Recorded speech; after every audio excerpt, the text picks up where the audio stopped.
Hi, everyone. I'm Ashley Waxman Bakshi. Today is November 3rd, 2024.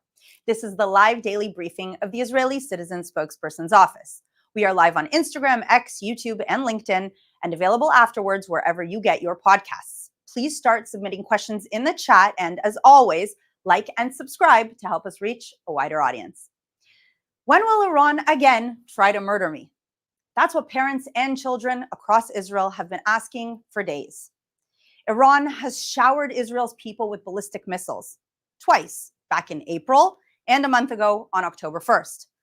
Last week, one of the Iraq-based Shia groups told a Hezbollah-linked newspaper his organization was coordinating with Iran to attack Israel. Yesterday, Iran's supreme leader, Ayatollah Khamenei, said Iran's enemies, including Israel and the US, will definitely receive a teeth-breaking response. Today, Arab media are reporting Iranian forces are positioned to strike Israel. Can you imagine? How many ballistic missile attacks have you survived? Those of you who haven't faced them may not realize why ballistic missiles are such a big deal. Israel has, after all, already been under rocket attack for 20 years, right? But ballistic missiles are a whole other story. They not only have massive explosive warheads, which can unleash massive destruction, but they also fly up into space and then crash down onto our homes. All that happens in around 8 minutes. That makes it really hard to intercept them and protect our people, especially when hundreds are fired at once. Israel is in grim competition with Ukraine for which country has been attacked by more ballistic missiles. And at this rate, Israel is probably winning, unfortunately.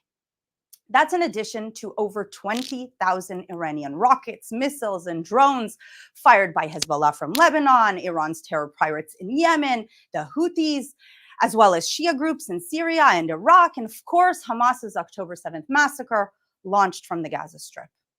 Israel's people are fighting for our lives on 7 fronts. The US said it was preparing for Iran's attack on either its troops or Israel by moving bombers, fighter jets, and ships into the area, and will be standing by to assist Israel in its defense. The US also warned Iran from attacking American troops in the region. If it were you waiting for missiles aimed at your home to be fired, what would you expect your country to do to protect you? Let me know in the comments below.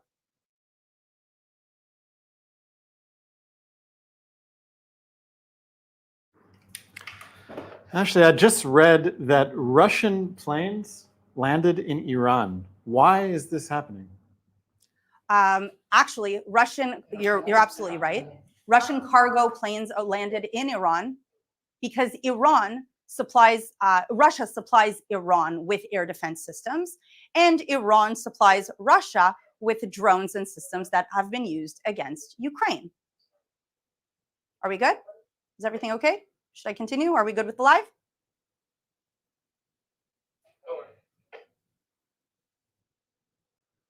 All right, sorry, I wasn't sure if we were okay, but our live is working well. You have to understand the geopolitics in the region. Russia and Iran are working side by side to target Ukraine, to target Israel, and to target America. So there is cooperation between Russia and Iran, and this is the bigger picture that you must understand in what is happening in the region here and how this will affect everyone around the world if the region is not stabilized. Israel has taken out Hezbollah's commanders and demolished their terror tunnels and literal tons of weapons meant for murdering people in Israel. Last week, Israel's jets bombed Hezbollah's Radwan death squads and their weapons warehouses in Syria. Why is that important? Many Hezbollah terrorists already fled southern Lebanon, many of those to neighboring Syria. Hezbollah running away is good. But Israel wants to ensure that Hezbollah isn't just waiting for quiet so they can arm and again attack Israel's people next month or next year. For decades, Hezbollah weapons pipelines ran through Syria, run by the Iran-backed Assad dictatorship, and just a few hours' drive from southern Lebanon. Iran would fly cargo planes full of Hezbollah's arms right into Syria's international airports. That's why even UN Security Council resolutions like 1701 called for Lebanon to secure its borders to prevent the entry of arms and requests UNIFIL to assist. Of course, UNIFIL didn't stop Hezbollah from bringing weapons right up to Israel's border, much less prevent Hezbollah from bringing Iranian arms into Lebanon from Syria. UN Secretary General Kofi Annan even said at the time that UNIFIL didn't have to because Lebanon didn't ask it to. The UN obviously failed. But whatever happens next, it's not enough for Hezbollah to leave Israel's border today if they can return tomorrow. And it's not enough for Hezbollah to disarm today if they can rearm tomorrow. Any future peace needs it to be safe for 60,000 people to go back to their homes in northern Israel without again having Hezbollah's Iranian fire rained down on them. All right, we're ready again for questions. Let's have them coming.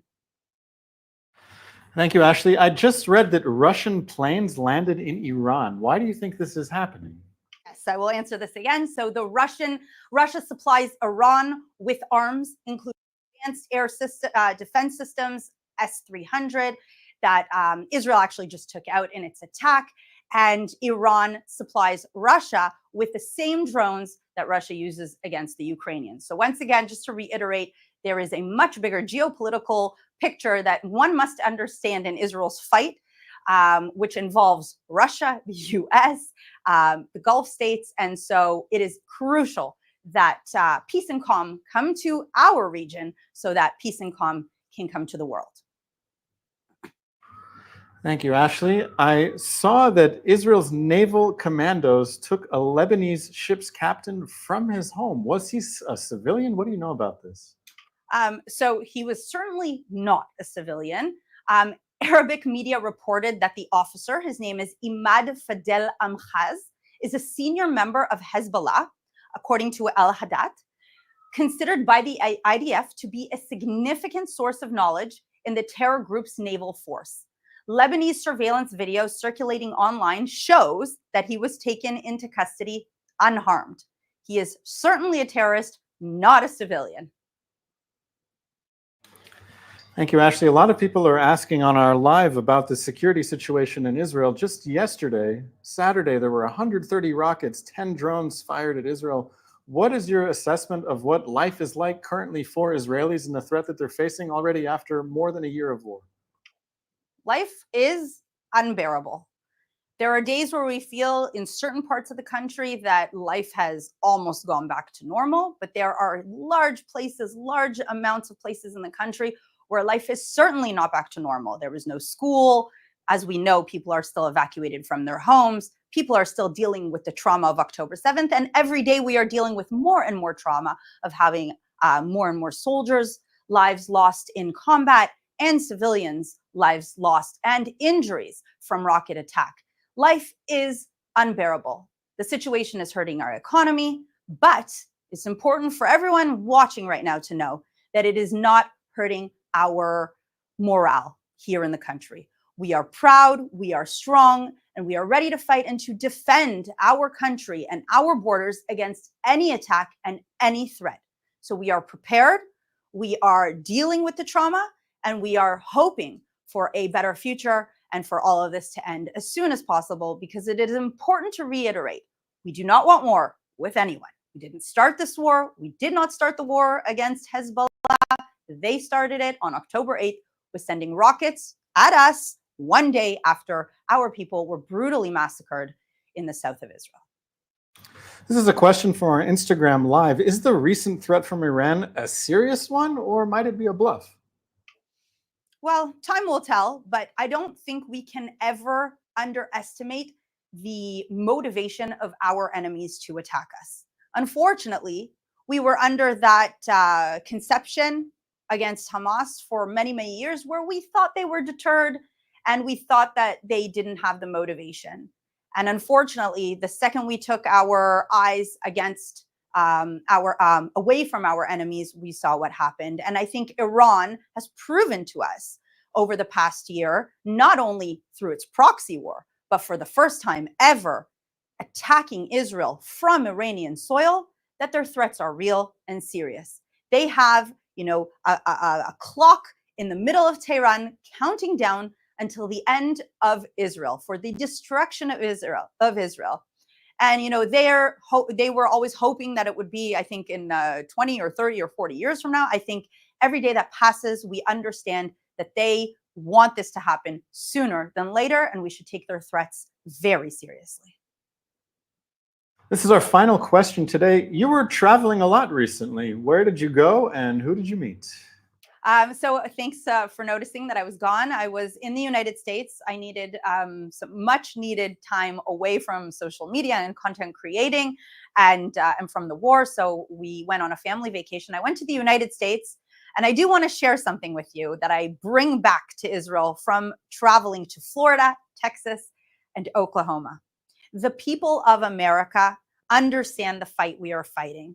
And they are rooting for us, and they are behind us, and they support us. And the amount of love and support and affection that I felt from the everyday person in the United States who prays for all the hostages to come home, and told me also specifically for my cousin Agam, who is a hostage, to come home unharmed, was really, really heartwarming and a very pleasant surprise after being on this side of the world here in Israel and only seeing on social media protests and anti-Israel and people, saying things without understanding the region. I realized that what we see online is not what the everyday American actually thinks or feels. So thank you very much. That's all the time that we have for today. Thank you for tuning in. And of course, we will be back here tomorrow at 3 p.m. Israel time. Stay safe.